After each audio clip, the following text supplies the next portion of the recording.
public ledger system to enhance transparency, accountability, and public participation in the Philippine budget, also known as the Cadena Act. Muli, nagpapasalamat po tayo sa lahat ng mga eksperto, ng mga grupo at mga individual na sumusuporta sa ating pong pagbuo ng panukalang batas na ito. Isang buwan na po mula nung ating unang hearing at napakahalaga ng input at mga pananaw ng bawat grupo na nandito at mga grupo na wala rin dito pero nagbigay ng kanilang mga position paper.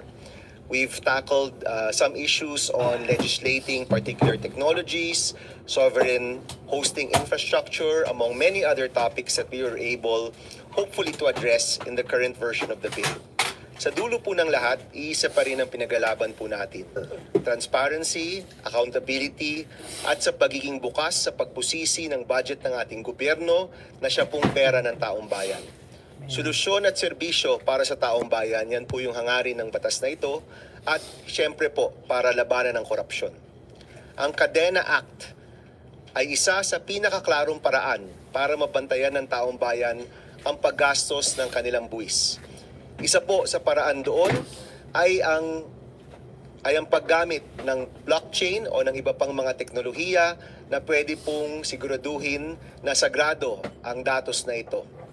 Gagamitin po natin ang pinakaakmang teknolohiya para maitulak ang transparency at ang tamang pananagutan. Sa ating pong batas, may paraan ang taong bayan para makita kaagad kung saan at paano ginagastos ang kanilang buwis at ang pera ng bayan. Sa ating pong batas, nasa tao ang kapangyarihan na bantayan ng kanilang gobyerno, ang pagbulatlat ng mga pinagagastusan hanggang sa presyo ng materyales. Yan po ang level of transparency na hinahanap po natin at yan din po ang pinakamalakas nating sandata laban po sa korupsyon at sa pagnanakaw sa ating bansa. Siyempre po, alam natin, karapatan ng bawat Pilipino na malaman kung saan napupunta ang kanilang pinaghirapan, pinagkayuran at pinagpuyatan na buwis. Karapatan po ng bawat Pilipino malaman kung saan nagagamit ang pera ng bayan. Kaya kung seryoso po tayo sa laban sa korupsyon, simulan po natin sa pinakasimpleng solusyon. Ipakita po sa taong bayan kung saan napupunta ang pinaghirapang pera po nila. Maraming salamat at handa na po tayo para simulan ang ating hearing. So at this point, we'd like to request Ms. Tenny to acknowledge the presence of our resource persons. You don't need to stand up or raise your right hand. This is not a blue ribbon hearing, so don't worry. You can just raise your hand, no, and be acknowledged by the committee secretary. Good morning and thank you, Mr. Chair. So for today's public hearing, we are joined by the following panelists from the government agencies. From Department of Information and Communications Technology, we have USEC David Almirol, USEC for Support Services, and ASEC Luis Miguel B. Planas, Assistant Secretary for Internal Systems. From the Department of Budget and Management, we have Attorney Nihal Abdulraf Pakalna, Department Legislative Liaison Specialist. From the Department of Finance, Ms. Angelica Sarmiento, Assistant Secretary for Policy Development and Management Services Group. From DOST Advanced Science and Technology Institute, we have Dr. Franz De Leon, the Director. From Bangko Sentral ng Pilipinas, we are joined by Ms. Jovelyn Howe, Deputy Director for Technology Risk and Innovation Supervision Department. From the SEC Philippine Tech Innovation Office, we are joined by Attorney Paolo Montaño Ong, Assistant Director. From the private sector and other groups, from Dayani Chain Ventures, we have Mr. Paul Soliman, CEO. From Blockchain Council of the Philippines, we have Ms. Gail Macapagal, Trustee. Attorney Marco Riseta will be joining us later. From Bitsquela, we have Mr. Giro Luis Reyes, CEO. From Philippine Association of Fintech Lawyers, we have Attorney Glyme Brian Eran, the Chairman, and Attorney Daniel Fordan, Vice Chairman. From the Philippine Computer Society, we are joined by Mr. Edmundo Toti Casino, Board Secretary. From the UP Center of Blockchain Research and Applications, or COBRA, we have Professor Adrian Roy Valdez, who will also be representing UP Engineering Research and Development Foundation, Incorporated. From Alliance of Tech Innovators for the Nation, or ATIN, we have Mr. Monchito Ibrahim. lead convener and president. From Cadena Foundation, we are joined by Ms. Ann Quisha, trustee. From Traction Tech, we have Dr. Al Villarica, Chief Blockchain Officer. From Integria Technologies, Mr. Gil Orense is co-founder and CEO. And from InsightGov, we are joined by Ms. Marilu Marge Ibanez, its Executive Director. Also for the record, Mr. Chair, we also have confirmed attendance from DOJ, Mr. Vida, but he will be coming at a later time also, Mr. Jiggy Kalukag, Mr. Cesar Ditan. And we also invited FinTech Alliance PH. Unfortunately, Ms. Ida Tiongson has prior engagement, as well as Atindahans Mr. Mark Ruiz. Dr. Emerson Banyas of UP Law and Mr. Christian Pullman of Ateneo Blockchain Laboratories are both out of the country. That is all, Mr. Chair. Thank you. Thank you, Tenny. Are there other groups who are here? I know that some of the people supporting the groups here are here in the back. Pero kung may mga grupo po dito who wish to speak also, you may occupy the seats here in the front. Maybe Mr. Edu Manzano might want to join us here. Si Tito Edu is here to observe. We'd like to welcome Sir Edu and si Sir Mark, our good friends, for observing here. I'm hoping River Maya might come up with a song about blockchain one day, Mr. Escueta. No, but if there are other groups here who want to speak, you can occupy the seats here. This is a public hearing. Ano naman po, malaya tayong magsalita po dito. Just approach the committee secretary so we can print your nameplate, no? Okay, so what are we doing today? So this is our second hearing. Nakapag first hearing na po tayo, we were able to do a TWG as well. The TWG, thank you to all of the people who joined the TWG. Napakayaman po ng mga lumabas sa TWG. And I think everyone here has a copy of our latest version. So maybe I'll take a step back and share with you the legislative process. So ang ginagawa po natin ngayon ay mga hearing. Ang output nito ay committee report. So that's the Committee on Science and Technology report, which may be very different. And right now, as you can see, it's very different from what we filed. So this report, we intend to sponsor on November 12. And if you wish to join us as we sponsor this bill, you're all very welcome. Just inform the Secretariat. And I hope to sponsor this bill on November 12. On November 12, after the sponsorship, the period of interpolations will start, and other senators are now free to question different aspects of the bill. Yun po yung napapanood po natin usually sa YouTube na nagtatanungan yung mga senador. Pagkatapos po niyan, ibubukas ang period of amendments, and other senators may choose to amend or choose to suggest revisions in our current draft. At that point, the chairman, which is myself, and the sponsor may choose to accept or not. No? If we don't accept it, usually it's called to a vote, and the senators vote on the amendments. Once that's done, then there's a second reading vote, and kapag napasa na on second reading, usually third reading is just ministerial after a few days, then that's the Senate version. As we're speaking, there's also a congressional counterpart that needs to also move. No?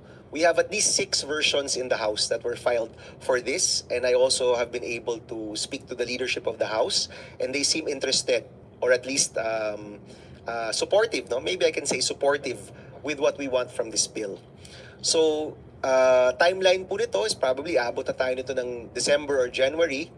And honestly, if we're able to pass this first quarter of 2026, that's light speed in terms of getting a bill passed. No? Tama no, Ms. Tenny? Mabilis po yun. But ako po, everybody here, everybody supporting the bill, we know the urgency of what we want to pursue. And ang goal po natin is that by 2026, the budget and all of the other government transactions, especially the transactions kung saan natago yung trilyong piso na ninakaw sa atin, ay mabubulat-lat na sa taong bayan. Hindi na parang ngayon na nagugulat tayo, hinihintay natin yung mga hearing bago mabanggit sino yung mga kontraktor, magkano yung mga presyo, nasaan yung mga proyekto. By passing this bill, we are then mandating that all of this data is out there, even without asking for it. kahit hindi na tatanungin, hindi na i-request sa DPWH yung mga kontrata at yung mga proyekto, automatically ilalabas na siya. And many groups here like People's Budget Coalition, Inside Gov, and so many groups here and those that are watching us, alam nila na ang pinakamahalaga ay open to the public ang mga dokumentong ito. No? So, that's the timeline. Once Congress passes their own version, it will go into a BICAM. And in the BICAM, that's also another opportunity where provisions may get amended or changed. No? So ang point ko lang is that there's at least 3 or 4 more steps before the bill is finalized. And every step of the way, may opportunity to improve the bill. Of course, meron ring threat to defeat the bill. And somebody might insert a self-defeating provision or a provision that might create delay. Kaya binabantayan po namin yung mga provisions that might create delay in terms of implementing the bill or implementing the law when it becomes a law. So if you notice, as much as we opened up to many suggestions with regard to proper usage of terms and technologies, we have tried to keep it as simple as possible para wala tayong reason na madedelay yung paggawa nitong batas na ito kapag batas na siya. And everything you add, in fact, there was a suggestion, I think it was from Anne, about information literacy campaign regarding the bill. Sorry, from Bitskwela. Bitskwela is over there. We took it out. Kasi baka sabihin nila, we can't implement kung wala pa tayong information dissemination campaign. So tinanggal namin. There were other suggestions about this and that. We tried to keep it as simple as possible so that there won't be any obstacles to implementation. And syempre, bilang mga legislador, alam rin po namin ano yung mga provision na ginagamit para magkaroon ng delay. So tinanggal po natin yan. And that's our years of experience in legislation that's going to go there. No? So hopefully, we can all come together. And again, there are many more steps before this is done. And kung may maisip po kayong bago na baka magandang ma-refine natin yung mga words or may salita na baka ma-misunderstand, baka pwede nating i-define na mas maganda, marami pa tayong steps. So, hindi naman po siya yung tipo na finish or not finish, pass your papers, no? Matagal pa yon. That's actually the BICAM. So hanggang sa BICAM, may opportunity pa tayo to improve this further. But habang nag-i-improve tayo, binabantayan rin natin ano yung mga posibleng ilagay dyan na makapagtitigil dun sa batas or makapagpepreno dun sa ating hinahanap na momentum, no, para sa transparency. For those here who have been working with us for some time, makikita nyo naman yung version na ito. The most important part is really phase 1. No? Phase 1 basically mandates that all of the documents in Section 5 that we have detailed needs to be out and posted and published by the government agencies. Yun yung pinakamahalaga. Because once you have that and it's interoperable, it's structured, na-memorize ko na po yung mga suggestions po ninyo. Interoperable, digitally structured, verifiable, with verifiable timestamps, and we have the wording correct. Kapag yan po, nailabas na ng DPWH, DepEd, DOH, and the top agencies, then I think, a majority of our work is actually done. Because the watchdog groups, the academe, the different groups, kapag yung data na yan interoperable na, pwede nang magamit yan for further analysis. Pwede nang magamit yan para mailabas talaga yung katotohanan sa mga kontratang ito. Yung phase 2 and phase 3, of course, is trying to put it in a more secure, in a more secure way. And, it was debated in the TWG. Is it going to be blockchain? Is it going to be other technologies? Honestly, ang goal lang namin is secured yung data na ito. And we are pushing for decentralization because a decentralized mechanism will mean it's more secure also, rather than a centralized mechanism. All of that, kung ano yung mismong technology, kasi there have been a lot of talk about baka may napili na daw ng mga vendors na gagawa nito. Lahat po yan, iniiwan ho namin yan sa implementor. That's not up to us. That's not up to the law. That's up to the implementors. But even during the implementation phase, and the ICT will have a big role, of course, ASEC Miggy and USEC Dave are here, babantayan rin natin yan. And we will make sure that that process is very transparent and that we will allow real groups to really bid for it. In fact, I'm posing the challenge now. Kung may mga grupo po dito who want to see this through, why don't you bid for it at zero cost? We've got different groups here. Some are private sector, some are academe, some are NGOs. Bid for it at zero cost. Kung yan ang concern ng mga raming tao. No, I know that we've also been working with groups like SGV, groups who have a lot of resources also. Come together. Let's do this. Baka pwede natin itong gawin. Citizens action talaga. Why not? Napakatalino po ng mga tao na nandito. No, maybe that's something we can look forward to. But that will happen much later on. After the law is passed, after the IRR is made, dun pa lang po gagawin yan, no? Kung sino ba talaga yung grupo. That's phase 2 and phase 3. And if you look at the timeline in the current version, that's within 2 years and within 3 years. But what we want to see within 2026 is really phase 1, which is all of the documents that are detailed in Section 5, and People's Budget Coalition supported us with the different listing, DBM supported us with a different listing of documents, na lahat yan available na sa publiko by next year. If we're able to get this passed by the first quarter of 2026, sa timeline po natin na phase 1, lahat ng mga data na yan, mga dokumentong yan, should be available to the public already, even before the end of 2026. At ang nilagay ho natin, and I'm sure marami ho nagulat, narinig ko during the TWG, naglagay ho tayo ng mga penalty. Kung may mga dokumento na hindi po na-publish ng ahensya sa kanilang website, and I'm talking about phase 1, within the time allotted, which I think, if I'm not mistaken, it's now at 7 days, no? At 7 days, the responsible officer will be penalized administratively. If after 30 days, hindi pa napopost yung kontrata, yung bill of materials, kung sino yung nagwaging contractor, it then becomes a criminal offense. And this is the first time in our history na maglalagay tayo ng criminal offense sa mga hindi mag-share ng data na nakalagay sa ating batas. If found that what was hidden na kontrata is fraudulent, then the responsible officer for sharing that data can be charged as a co-conspirator of the groups who are involved in the fraudulent activity. Mabigat po yan. And I know that many government workers gusto rin po nila gawin yung tama. Gusto rin po nila gawin yung hinahanap ng taong bayan na malinis na gobyerno. And I know that many of these government workers, yung mga director level at yung mga responsable po sa mga gantong klaseng mga transaksyon, many of them want to do the right thing. And I'm sure, even though it might be difficult in the beginning, kasi, added work po yan, ang hinahanap ng taong bayan, mailabas natin yung mga kontratang yan, mailabas natin yung mga bill of materials na yan para makita ng taong bayan. We also put, since nakikita ko si Yusik Dave, talagang nakapokus sa akin, we also put in the bill that Kadena can be integrated with the eGov app, and maybe we can just have one portal for all of government, no? Which is one of the goals of the ICT. Na itong mga datos na ito, mahahanap mo rin siya sa mga app na currently ginagawa na ng gobyerno. We don't want to reinvent the wheel. There are many different initiatives already, from eGov to PhilJobs and all of that.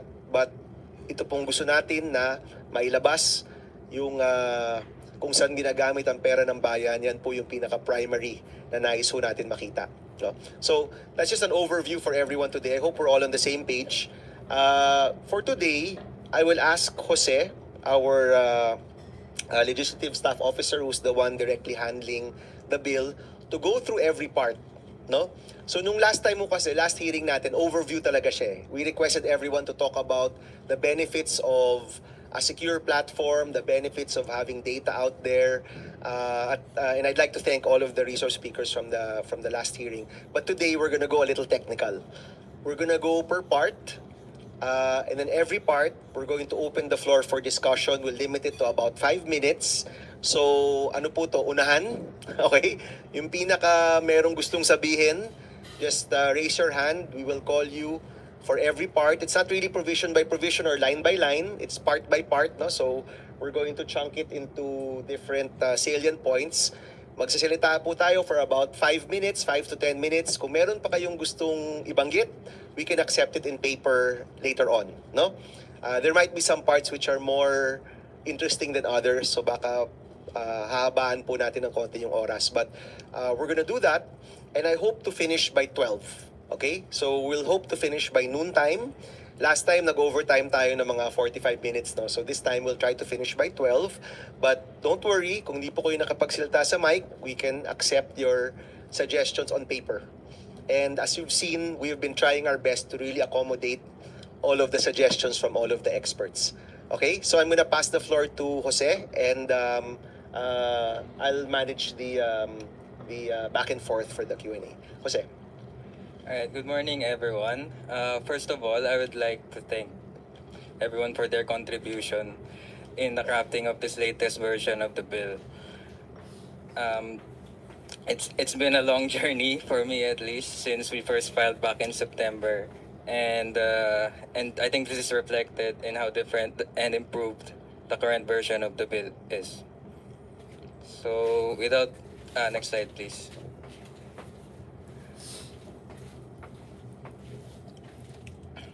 Today I would like next slide po.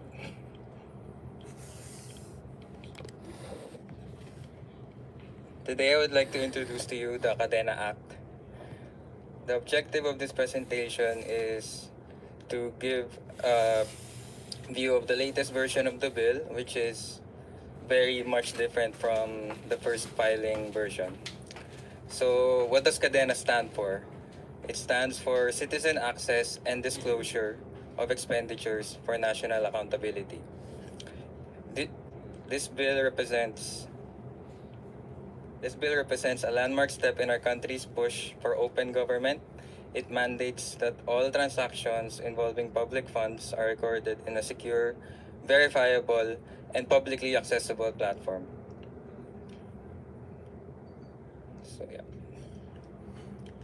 So for this section, section 2, the declaration of policy, this section outlines the guiding philosophy of the law. The transparency and accountability are cornerstones of democracy. Cadena operationalizes these values through technology. It institutionalizes honesty in governance by requiring that all budget documents be made publicly available.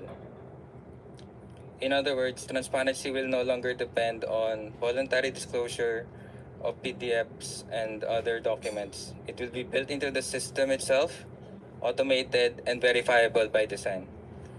Next slide, please. For section 4, this section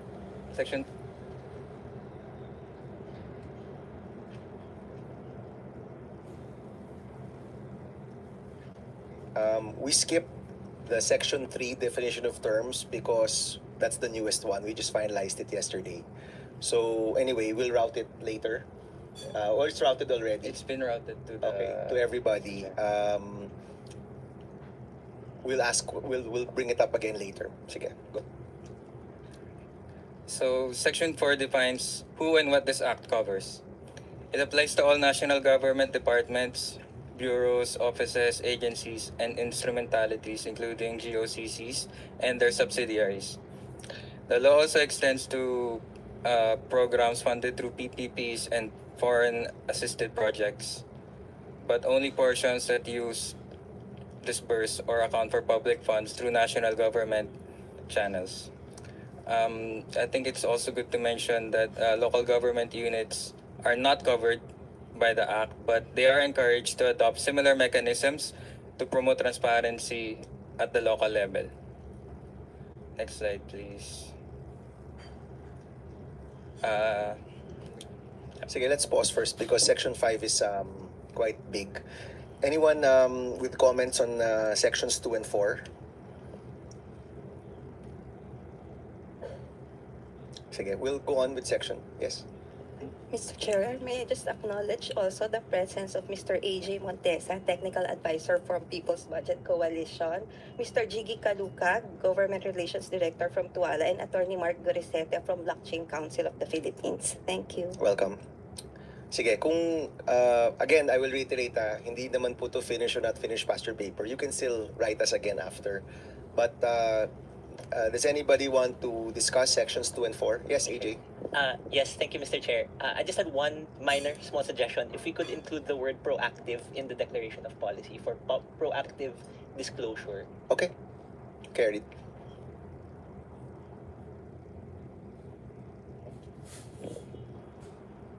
So Section 5 is the disclosure of public data. This section is the backbone of the Act because it lists every document that must be uploaded, published from the budget call, the National Expenditure Program, the GAA, down to disbursement vouchers and audit reports. It mandates that all documents related to the national budget process, from preparation to execution, must be uploaded and disclosed to the Cadena system. So one of the points that's important to mention is the head of the procuring entity or HOPE is designated as the accountable officer responsible for ensuring that all required budget data are disclosed. These documents, as Mr. Chair mentioned earlier, must be published within 7 days from their approval, issuance, or completion, whichever comes first. More importantly, any corrections or updates made to these records must be versioned, meaning earlier entries are retained to preserve traceability and auditability. In short, Section 5 turns transparency into a legal obligation, ensuring that every agency consistently publishes accurate and verifiable budget data that the public can access. Can you read for the record nga all of the documents that we now refer to as public budget data? Next slide, please. So these are all the documents. Yeah. From budget preparation, budget call, budget preparation forms submitted by agencies through the online submission of budget proposal portal, National Expenditure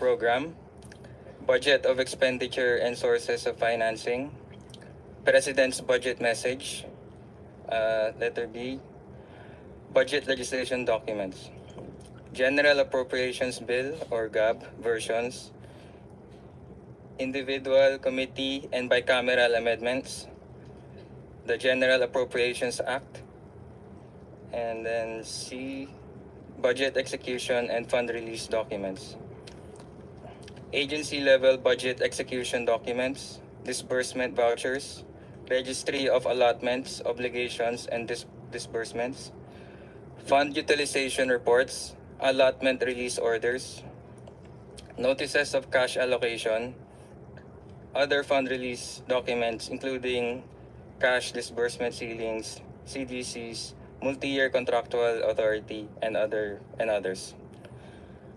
Now for D, which is a focus on infrastructure and procurement related documents.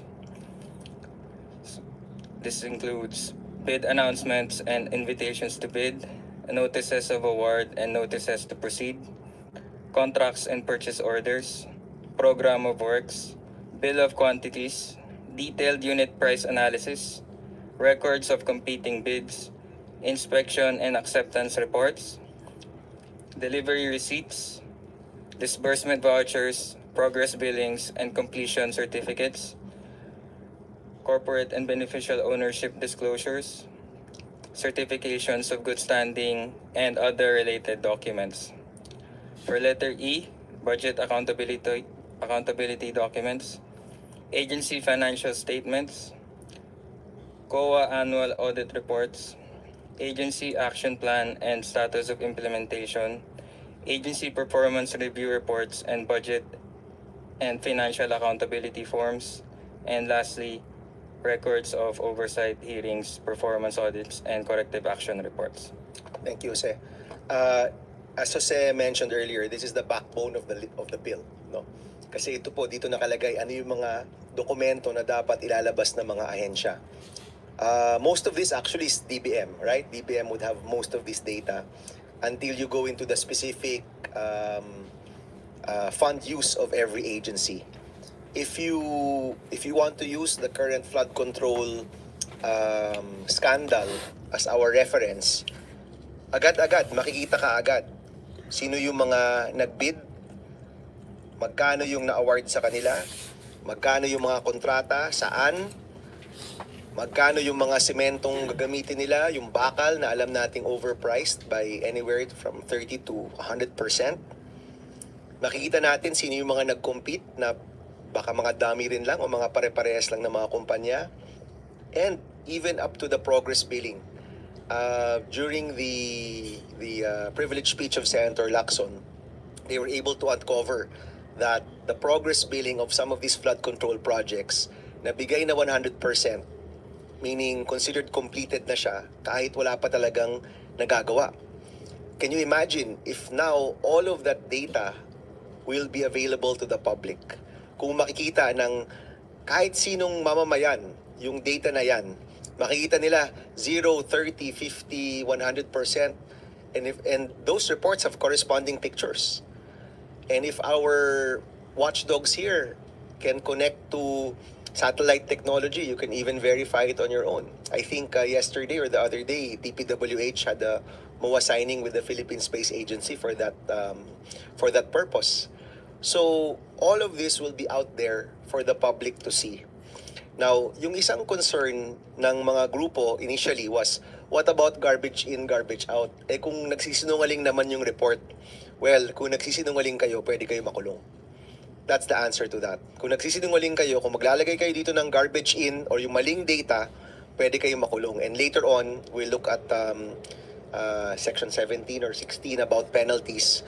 Makikita natin na mabigat yung mga penalty for the agencies and the officers who are putting in fraudulent data. No? So, before I move on, may I ask our government watchdogs like PBC, maybe Insight Gov, DBM, tama naman yung mga nakalagay na dokumento dito, di ba? Meron pa bang kulang? Meron ba kaming na-miss out na mga dokumento na dapat nakalagay rin dito? Yes, Miss Pakalna. Good morning, Mr. Chair, and to everyone present. As to the itemized type of documents on the draft, tama naman ito, Mr. Chair. Although under item C, budget execution and fund release documents, we respectfully suggest for the committee to consider including the national budget circular that we release on the guidelines on the release of funds for the current fiscal year. This will provide a lighthouse and understanding to the public kung paano ni-release yung funds after the General Appropriations Act is passed or enacted. So that is also an important document that will provide information to the public. Thank you. Thank you. Yun lang? Mayroon pa ka bang gusto idagdag or hanggang dun muna? At this juncture, yun po muna, Mr. Chair. Thank you. Okay, salamat. AJ, you have anything else to add here? We got the initial list from PBC actually, so you may want to talk about this section. Yes, Mr. Chair. Maraming salamat po. I think the listed documents are correct. I think it's a good start, but we're realizing that as we're compiling our documents, that marami pang ibang na-miss out. So we're hoping that there's also a catch-all provision na any other documents. Now, I'm not sure if it has to be in this bill or if we would like to pursue a different freedom of information and full disclosure bill. No, it's here. Okay. We have other...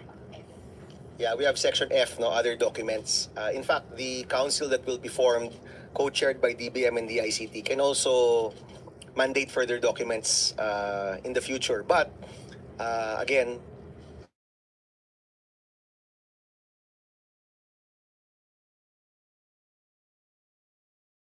na ninyo para malagay natin siya.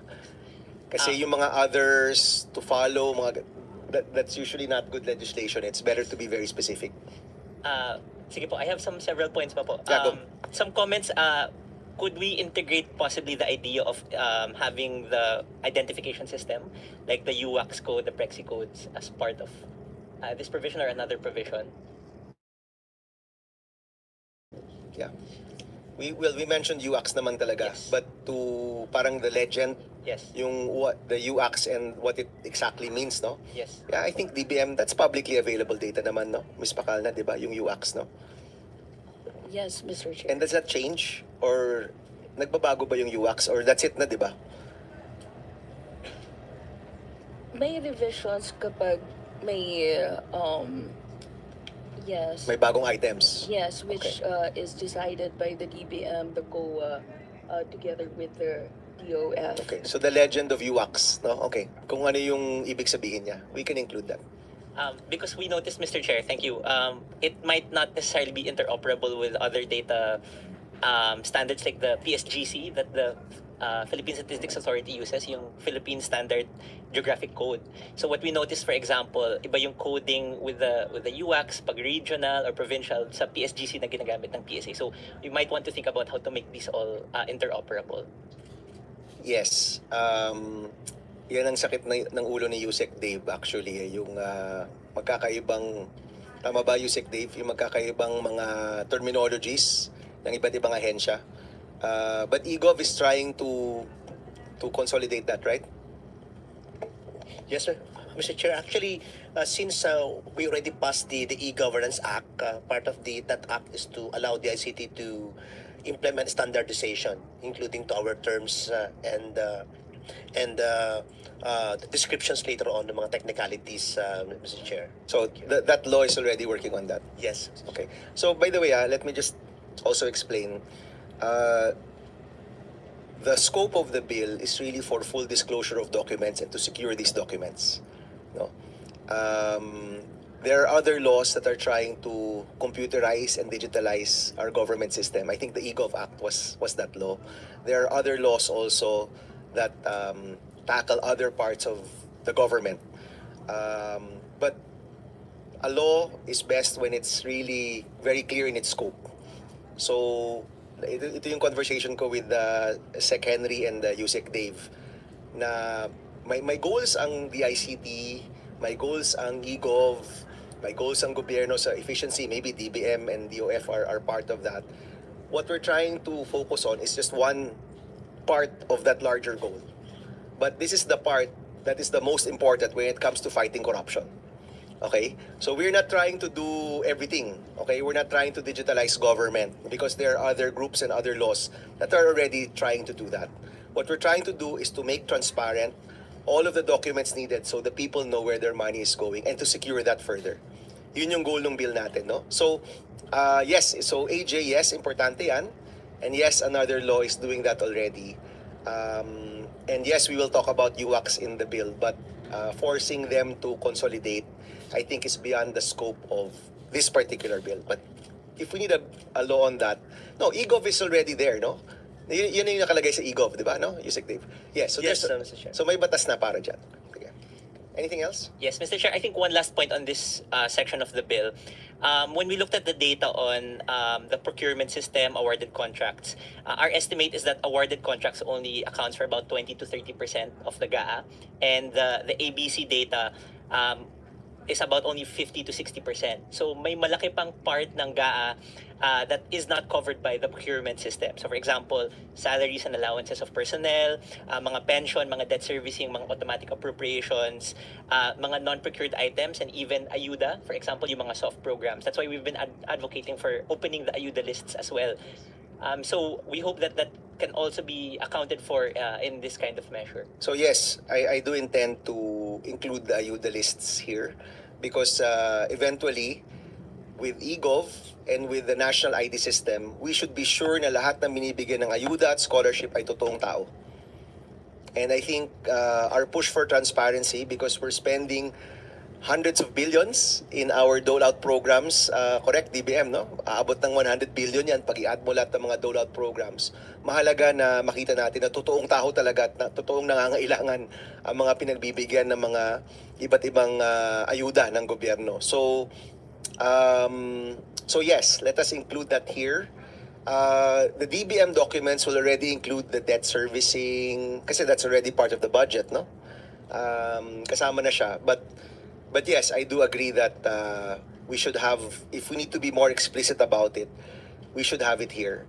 Yung salaries, I'm okay also with it. Siguro lang, we just have to look at data privacy because we're looking at specific individuals already. We also put a provision here that we have to be in line with the current DPS, no? The current Data Privacy Act. So nothing in the law should contravene the Data Privacy Act. But yes, I agree that even if it's I guess okay lang naman na, can I find out nga, let me solicit some support here from the government agencies. Yung mga listahan ng mga binibigyan, kunyari scholarship, di ba? Is that publicly, that should be public data already, right? Tama, di ba? Kapag nabibigyan ka ng tulong ng gobyerno, does that become public data? Anybody have an answer to that? Or is there any data privacy concerns? Sa mga lawyers natin, may mga ano ba kayo dyan? Any data privacy experts here? Anyway, we'll look into that if that's contravening the Data Privacy Act. Okay, so may phone a friend ako dito na pwede mag-data minimization with regard to addresses, names. But ako, for me, personally, if you're getting support from government, I think your name then becomes publicly available data. No, we'll check that. But thank you for that suggestion. We'll consider that. We have been requesting. Okay. Yes. So we have been requesting PBC for the updated list, so you can submit that na lang. Are you finished, AJ? Thank you.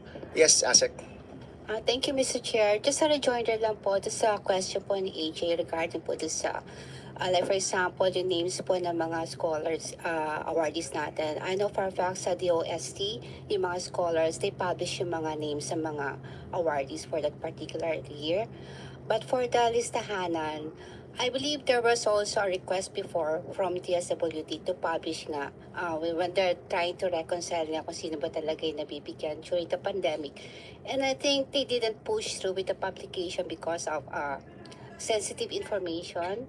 Like for example, yung mga families na nakakatanggap ng ayuda, of course, they don't want to be like sabihin na tumatanggap sila ng ayuda from the government. And this is my social status. So, hindi po na publicly available. But you can request actually from the SWD, verify yung mga recipients and also sa mga LGUs. Thank you, Mr. Chair. I guess we'll have to tackle that in relation to the Data Privacy Act also. But thank you for the suggestion. We'll try to include that. Sige, we'll have Anne, and then Paul, and then si Sir Toti, Prof. Toti, and then si Prof. Adrian. But let's keep it short. Yeah. Mr. Chair, good morning. To the point of AJ Montesa, we've actually added additional language to that. Disclosure shall include linkage identifiers or references sufficient to trace each appropriation, obligation, and disbursement. And this is for the agencies to ensure that shall ensure that budget cycle datasets are interlinked and reconcilable, to your point, Mr. Chair, a while ago, allowing citizens to trace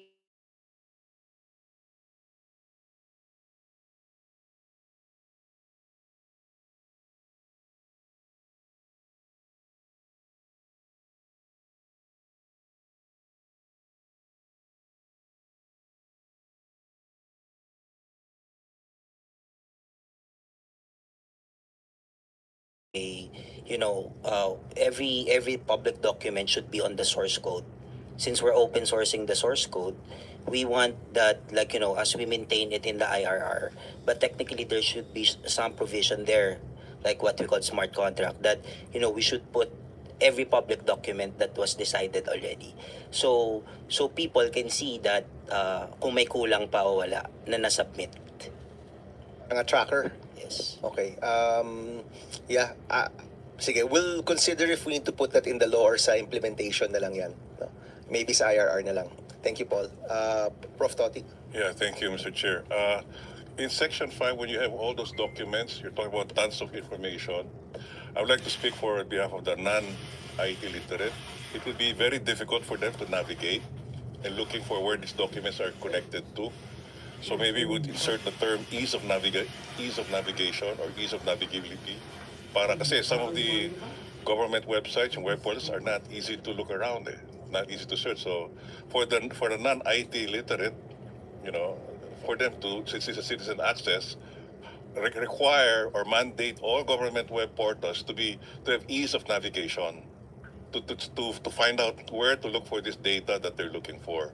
Yung mga tabs and all of that support. Thank you, Mr. Chair. Thank you, Prof. So yes, we can include the language, but syempre, the devil is in the details. That's already in the implementation, no? And Yusek Dave and I and Sec Henry actually had some discussions about the UI. It's not yet here. Matagal pa yan. IRR pa yan, tsaka implementation. But maybe Yusek Dave, you can share a few words. I totally agree, Mr. Chair and Sir. No? And I discussed this during our last Okay, guys, technical continue meeting later. I where got we to need go focus first. on I what need the to people check can understand. something. Bye. Thanks.